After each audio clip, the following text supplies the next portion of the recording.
데살로니가 교회에게 쓴 편지를 이제 전서와 후서를 통틀어 오늘 마무리를 하고 있습니다. 데살로니가 전서와 후서의 핵심의 이야기는 미래의 일에 집중이 되어 있었습니다. 예수님이 앞으로 장래에 재림하실 것이다라는 이야기에 이제 초점을 맞추었던 거죠. 오늘 이제 데살로니가 교회의 편지를 마무리하면서는요,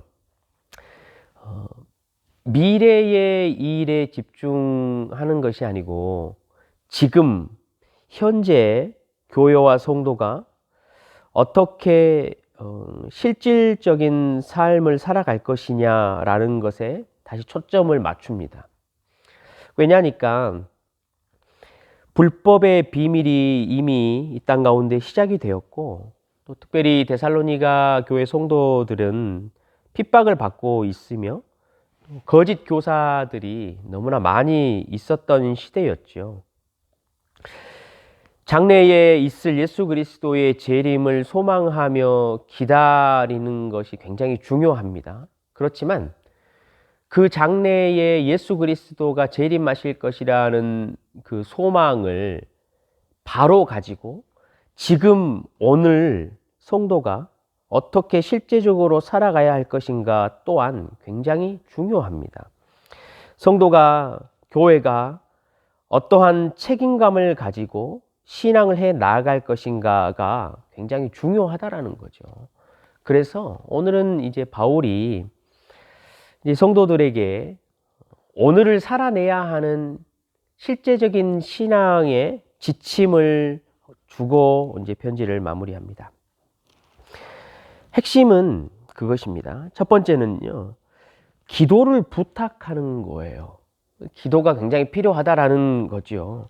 불법의 비밀이 성행하고 있고 거짓 교사들이 난무하고 있는 이 시대에 바울이 생각했을 때 교회와 성도에게는 기도가 절실히 필요하다라는 거예요. 바울이 오늘 기도를 부탁하는 내용을 보면요, 저는 참 바울이 대단하다라는 생각을 했습니다. 뭐가 대단하냐면 데살로니가 교회 성도들에게 기도를 부탁하는 것이 대단하다라는 거예요. 바울이 어떤 사람입니까? 여러분, 대사도 아닙니까? 누가 보아도 삼층천을 갔다 오고 하나님의 놀라운 것들을 보아서 말로 형용할 수 없는 신앙의 삶을 살아가는 분이셨어요. 데살로니가 교회 성도들은 완전 초신자예요. 말씀을 이제 듣고 3주를 듣고 또 혹은 이제 데살로니가 후서까지 하면 길게 잡아도 한 3, 4개월 정도밖에, 더 길게 잡아도 8개월 정도밖에 안 되는 성도들이에요. 그런 성도들에게 기도를 부탁한다라는 것 자체가요, 정말 대단한 사도라는 거죠. 교회마다 편지를 마무리할 때 기도를 부탁했어요. 근데 바울의 기도의 부탁은요, 여러분, 그냥 인사치레로 하는 게 아니에요. 형식적으로 편지를 마무리할 때 그냥 하는 이야기가 아니라는 거예요. 바울의 대단함은 거기가 있어요. 이 기도의 힘과 기도의 능력을 너무나 잘 알고 있었다라는 거지요. 성도가 아무리 신앙이 오래되었든지 아니면 신앙이 약한 초신자이든지 상관이 없어요. 기도라는 것은 오직 예수 그리스도의 중보에 달려 있다라는 사실을 사도 바울은 너무나 잘 알았어요. 성령을 받고 성령의 내주하심을 입은 자라면 누구나가 이 성령의 탄식하심 때문에 기도할 수 있다라는 것을 너무나 잘 알았다는 거죠. 사도 바울이 데살로니가 전후서를 쓸 때 고린도 지역에 있었어요. 오늘 본문에도 보면요, 2절에 우리를 부당하고 악한 사람들에게서 건지옵소서 하라, 이렇게 기도를 부탁했잖아요. 두려웠던 거예요. 바울이 고린도 교회, 고린도 지역에 말씀을 전하면서요, 마음이 아침에 일어날 때마다 쫄아들었다라는 것을 우리는 알 수 있어요. 현실 앞에서 사도 바울도 하루하루의 삶이 정말로 녹록지 않았다는 것을 우리는 알 수 있어요. 우리가 생각했을 때, 이 대사도가 기도하는 것은 얼마나 대단할까? 기도를 부탁할 때 얼마나 대단한 것을 부탁할까라고 생각할지 모르지만, 여러분, 바울은 그렇지 않았어요. 두려웠어요. 아침에 일어나서 복음을 전하러 갈 때 저 사람에게 복음을 전하면 저 사람이 믿음을 얻고 그 믿음대로 돌아설까? 아니면 나에게 침을 뱉고 오늘 먹을 것을 주지 않고 오늘 나를 괴롭게 할까? 그것이 마음속에 항상 두려움으로 자리 잡고 있었어요. 그래서 2절에도요. 믿음은 모든 사람의 것이 아니니라고 말을 해요. 그러니까 복음을 전하면서도 물론 성령의 말씀하게 하심을 따라 힘있게 전하지만 바울의 저 깊숙한 곳에는요. 항상 떨림이 있었어요. 여러분, 바울이 이처럼 초신자라고 말하는 성도에게 기도를 부탁했을 때 이 두 마음을 우리가 오늘 잘 배워야 한다라는 거죠. 두려움이에요. 자신의 연약함이에요. 그 연약함을 하나하나 숨기지 아니하고 자기에게 기도를 부탁할 자들이 있을 때마다 진중하게 기도를 부탁했어요. 그리고 데살로니가 교회 성도들 또한 그 바울의 마음을 너무나 잘 알았어요. 왜냐하면 자기들과 함께 있었잖아요. 얼마나 복음을 전하고 하루하루의 삶을 먹고 사는 것이 힘든지를 잘 보았기 때문에 그래요. 사도 바울과 그 무리들은 복음을 전하면서 음식을 받고 그 사람들에게 대우를 받을 권리가 있었어요. 그렇지만 그것을 하지 않았어요. 그러니까 일도 열심히 했어요. 오늘 단어를 보면요. 바울이 여기서 힘써 자기가 일을 했다라고 말하잖아요. 이 단어가 그냥 설렁설렁 일할 때 쓰는 단어가 아니에요. 굉장한 중노동을 했다라는 단어를, 헬라어 단어를 사용했거든요. 그러니까 이 데살로니가 성도들은 바울의 마음을 너무나 잘 알았어요.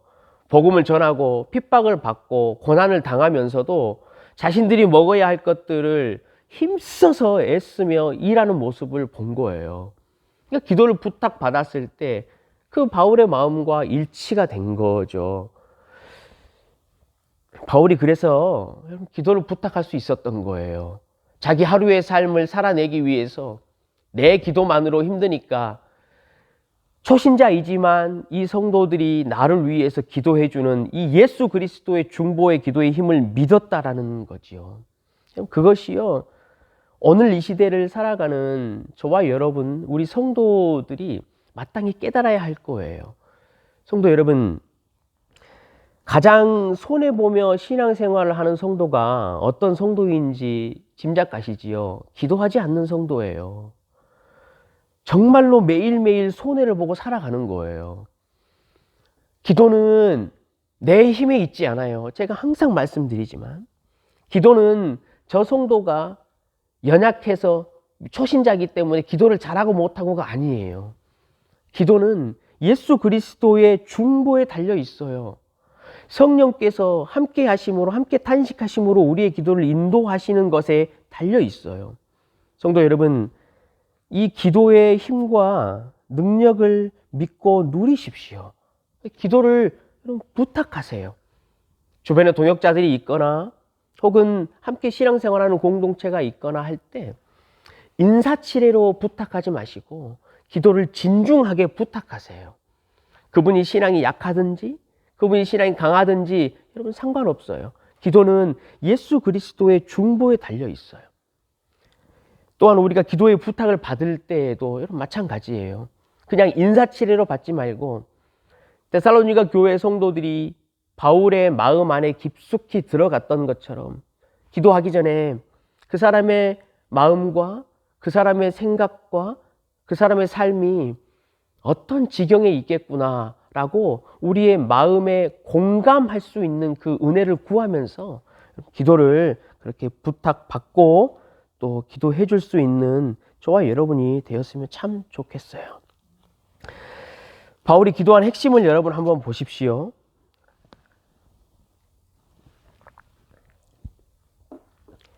한 가지 핵심이 있었어요. 우리를 위하여 기도하기를 주의 말씀이 너희 가운데서와 같이 퍼져나가 영광스럽게 되도록 기도를 해달라라고 바울이 기도를 부탁해요. 바울이 기도에 대한 확신이 있었잖아요. 그런데 또 한 가지 확신이 있었던 게 있어요. 그게 뭐냐면 바로 하나님의 말씀이에요. 지금으로 치면 기록된 성경이겠죠. 바울은요, 자신의 동역자들과 함께 복음을 전하고 하나님의 나라의 이야기를 전했어요. 그렇지만 바울의 마음속에 있었던 확신은 자신들의 열심에 이 사람들의 변화가 달려 있는 것이 아니었어요. 성령 하나님께서 주장하시고 그 말씀 자체가 일하는 것을 확신하고 있었어요. 기도를 부탁하기를 이 말씀이 너희들에게 그렇게 했던 것처럼 지금 내가 고린도 지역에 있을 때에도 이 말씀이 그렇게 되기를 원한다. 말씀 자체가 일을 해서 성도들을 변화시키고 하나님의 나라의 일들을 이루어 가기를 원한다. 그것을 기도를 부탁했다라는 것이지요. 데살로니가 교회의 성도들이요, 이 말씀이 일하시는 거에 대해서 너무나 잘 알았어요. 바울도 그걸 알고 있었어요. 우리가 어제도 이야기했지만 3주 됐어요.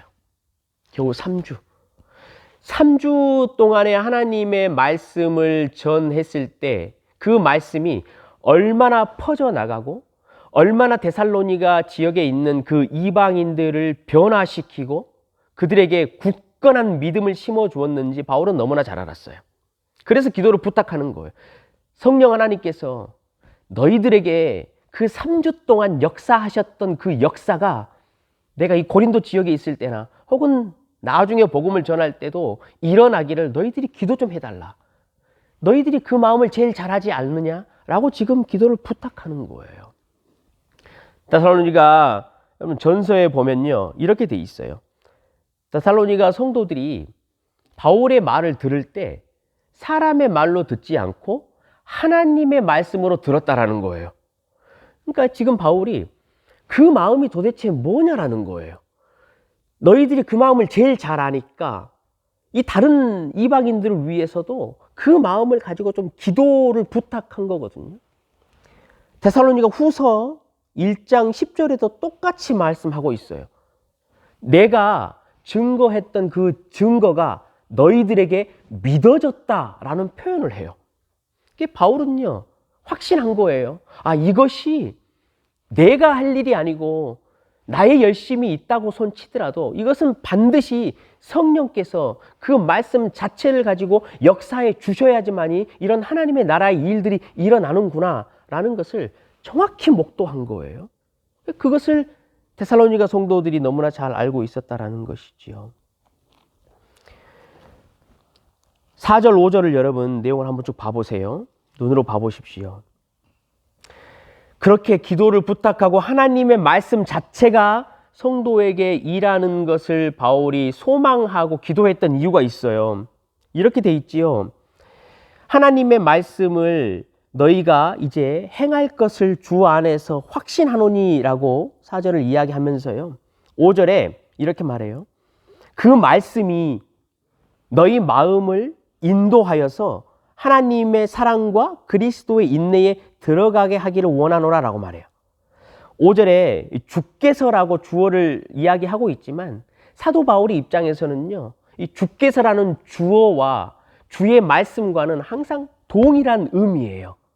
그래서 기도를 부탁하는 게 뭐냐면 하나님의 말씀 자체가 역사해서 사람들의 마음을 변화시키고 그 마음을 변화시켜서 이 성도들이 하나님의 사랑과 예수 그리스도 인내 안으로 들어갈 수 있는 열매가 나타나게 해달라고 기도해라.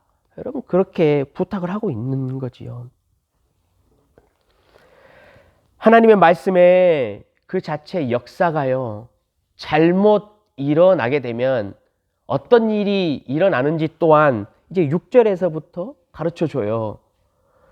이 데살로니가 교회에 하나님의 말씀의 인도를 잘못 받은 자들이 있었어요. 하나님의 가르침을 제대로 알지 못하고 거짓 가르침에 미혹이 돼가지고 게으름에 빠져버린 자들이 있었다라는 거예요. 여러분, 한 성도는요, 하나님의 상을 가져요. 그게 이제 신앙이라고 우리는 표현을 해요. 다시 말하면 한 성도는 하나님이 어떠신 분이라는 것을 어떤 모양으로든지 가지고 있어요. 그것이 있어야지만이 신앙이라는 걸 할 수 있어요. 근데 중요한 것은 뭐냐면 이 하나님에 대한 상이 잘못되어지면요, 심각한 문제가 발생돼요. 그러니까 잘못 말씀을 배운 거예요. 잘못 들은 거예요. 문제가 심각해요. 게으름이라는 것이 발생됐어요. 사실 이 이야기는요, 데살로니가 전서에도 바울이 한번 이야기를 했어요. 너희들 게을러서는 안 된다. 그런데요, 도무지 그것이 고쳐지지 않았어요. 그래서 데살로니가 후서에 지금 또 이야기하는 거예요. 어투가요, 완전히 달라졌어요. 명령적으로 완전히 바뀌었어요. 말을 듣지 않는 거예요. 고쳐지지 않는 거예요. 하나님의 상을 한번 잘못 딱 갖게 되니까 정말로 쉽게 고쳐지지가 않아요. 그래서 이 명령의 단어 표현은요, 군대의 장관이 자기 병사에게 강압적으로 명령할 때 쓰는 단어를 바울이 지금 쓰는 거예요. 너희들 잘못됐어. 반드시 고쳐야 돼. 이 이야기를 할 정도예요. 성도 여러분, 얼마나 하나님의 말씀의 역사가 우리에게 바로 필요한지 정말 몰라요. 이 시대를 한번 보십시오. 사람들은, 교회와 성도들은요, 한국 교회도 그렇고 잘 보시면 하나님의 상에 대해서 완전히 잘못된 상들을 가지고 있는 분들이 너무나 많아요. 하나님의 올바른 형상을 가지고 신앙하는 자라면요, 게으를 수 없어요. 삶을 열심히 살게 돼 있어요. 자신을 먹을 것도 마찬가지고. 여러분, 하나님의 형상을 바로 가지고 있으면요, 교회에 세습하지 못해요. 하나님의 형상을 바로 가지고 있으면요, 정치적인 신념과 정치적인 유분리에 따라서 자신의 신앙을 좌지우지하지 않아요. 하나님의 형상을 바로 가지고 있으면요, 내 이웃에 대해서 그렇게 쉽게 아무렇지도 않게 대하는 일은 없어요. 하나님의 상이요, 완전히 잘못되어 있어요. 말씀의 역사가 완전히 잘못 들어간 거예요. 하나님의 사랑 안으로, 예수 그리스도의 인내 안으로 이끄는 것이 하나님의 말씀 일지인데, 여러분, 그게 되지 않은 거예요. 게으름이 나타난 거예요. 성도 여러분, 우리는요, 잘 보시면 하나님의 크고 위대하심을 우리의 심령 안에다가, 마음 안에다가 항상 집어넣어서 그 뚜껑을 딱 닫으려고 너무나 애를 써요. 그러니까 기록된 하나님의 말씀을 보면서도요, 항상 내 생각과 내 기준의 테두리와 항아리를 만들어 놓고 거기다가 하나님을 자꾸 끼워 맞추려고 해요. 그러니까 내 기준과 생각과 판단에 맞지 않는 일들과 하나님의 말씀이 나에게 딱 들려지거나 생각이 되어지면요, 뚜껑을 딱 닫아버려요. 그래서 그 안에 있는 하나님만 보는 거예요. 사도 바울이 우리에게 오늘 말씀하는 말씀은요, 그거예요. 태평양의 물을 네 작은 항아리에 담으려고 애쓰지 말라라는 거예요. 그 태평양을 누리라는 거예요. 그 태평양의 깊음과 높음과 아름다움과 그 광활함과 위대함을 누리라는 거예요. 우리에게 그것을 초청하는 거예요. 하나님의 말씀이 퍼져나가고, 여기서는 이제 하나님의 말씀이 퍼져나간다는 게 달려나간다는 거거든요. 그래서 영광을 받는다라는 거거든요. 다시 말하면 하나님이 영광 받게 되는 것을 우리 보고 누리라고 초청하는 거예요. 이사야 선지자가 말하지요. 내 생각은 네 생각하고 달라. 내 길은 네 길하고 달라. 땅이 하늘과 너무나 멀리 떨어져 있는 것과 같이 내 생각의 깊이와 내 길의 깊이는 네 거와 완전히 달라 라고 우리에게 말씀하시거든요. 우리는 하나님의 상을, 하나님이란 그분의 실제를 항상 우리 생각의 틀에만 딱 여러분 갖추어 둬요. 그래서 하나님의 초청을 우리는 받지 못해요. 하나님의 위대하심과 그 말씀으로 우리에게 가르쳐 주신 하나님이 어떠신 분인지의 실제를 우리는 알려고 하지 않아요. 왜? 내 생각에 벗어나지 않으니까. 여러분, 우리 이 작은 항아리에다가 태평양 물을 딱 담아놓고 뚜껑을 딱 닫아요. 그래 놓고 이것이 태평양의 물이다라고 우리는 날마다 살아가요. 태평양 물을 이 작은 항아리가 진짜 즐기려면 여러분 어떻게 해야 될까요? 맞아요, 집사님. 뚜껑을 열고요. 우리 항아리 밑바닥을 깨요. 그리고 그 항아리를 태평양 물에 던지면 돼요. 그러면 그 태평양 물이 우리 안에 다 차요. 그렇죠. 우리는 항상 그런데 그 반대를 생각해요. 우리의 정도에다가 태평양 물을 부어놓고 이것이 태평양이야. 그런 하나님은요, 우리가 만들어내는 하나님이 될 수 있어요. 그냥 겨우 내 수준에만 계시는 하나님이라는 거예요. 오늘 사도 바울이 기도를 부탁하잖아요. 하나님의 말씀이 좀 퍼져나가서 진짜 하나님이 어떠신 분인지를 좀 맛보자. 너희들이 그래야 할 거 아니냐. 너희 생각을 좀 깨라. 틀을 좀 깨라. 진짜 하나님이 어떠신 분인지를 좀 봐라. 우리의 생각을 변화시키는 거예요. 이 땅의 수준에 머무르고 있는 우리의 신앙과 하나님의 상을 깨고 진짜 하나님의 어떠하심을 맛보도록 우리를 초청하는 거예요. 그 하나님의 매료되도록 우리를 초청하는 거예요. 사랑하는 성도 여러분, 주의 말씀을 붙드십시오. 하나님의 말씀을 통해서 우리에게 소개시켜 주시는 그 하나님을 여러분 맛보십시오. 우리 선한 정직이 성도들은 그 하나님의 말씀으로 일하시는 하나님을 맛보고 있다라는 사실을 저는 너무나 잘 알고 있어요. 그런데 여러분, 아직 우리가 좀 부족하지요, 그죠? 하나님이 정말로 어떠신 분인지 이 하나님의 말씀을 통해서 역사함을 맛보는 게 아직 많이 부족해요. 저도 마찬가지예요. 저도 가르치고 있지만 이 하나님의 말씀이 살아있어서 활력이 있고 우리에게 우리의 생각과 가치의 틀을 깨고 진짜 하나님의 실존과 그 하나님이 어떠신 분인지를 알기에 너무나 부족해요. 그래서 저도요, 하나님의 말씀을 읽을 때마다, 그리고 어떤 설교를 들을 때마다, 우리 전도사님이 설교하신 내용들을 들을 때마다 항상 그렇게 말해요. 내 생각과 맞지 않고 내 가치 기준에 맞지 않을 때면 이렇게 해요. 하나님, 아멘. 아멘. 하나님, 나의 믿음 없는 것을 불쌍히 여겨주십시오. 하나님, 아멘. 하나님이 나와 다르신 것을 참으로 감사하게, 저는 정말로 감사하게 하나님께 고백합니다. 하나님, 아멘. 여러분, 이렇게 해요. 그게요, 우리의 항아리의 밑둥을 깨는 작업이에요. 그래서 우리가 태평양물 안에 그대로 담겨서 더 넓고 위대하신 그 실존하는 실제 하나님, 그것을 우리가 맛보고 오늘 하루도 그 하나님 안에서 좀 그 하나님께 좀 매료될 수 있는, 좀 이끌릴 수 있는 그런 하루 되시기를 주님의 이름으로 여러분 간절히 축원합니다. 여러분 기도하십시오. 여러분 스스로를 위해서, 그리고 우리 공동체를 위해서, 그리고 특별히 여러분의 자녀들을 위해서 이러한 실존하는 하나님, 우리의 항아리 안에 담긴 태평양물 말고 진짜 태평양에 있는 그 아름다움과 광활함을 맛볼 수 있는 하루 될 수 있도록 그래 기도하는 하루 되시길 주님의 이름으로 간절히 부탁드립니다.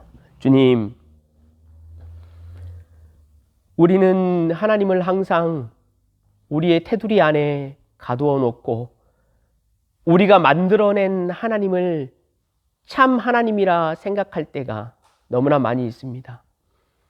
우리의 뚜껑을 열고 우리의 밑둥을 깨고 우리의 자신을 하나님 앞에 아멘으로 던져낼 수 있는 은혜를 허락하여 주시옵소서. 살아계시고 실존하시고 광활하신 그 하나님 앞에, 우리와 참으로 다른 하나님 앞에 서서 오늘도 그 하나님을 누리고 맛볼 수 있는 하루 되도록 우리에게 은혜를 허락하여 주시옵소서. 감사드리며 예수 그리스도 이름으로 기도드리옵나이다. 아멘.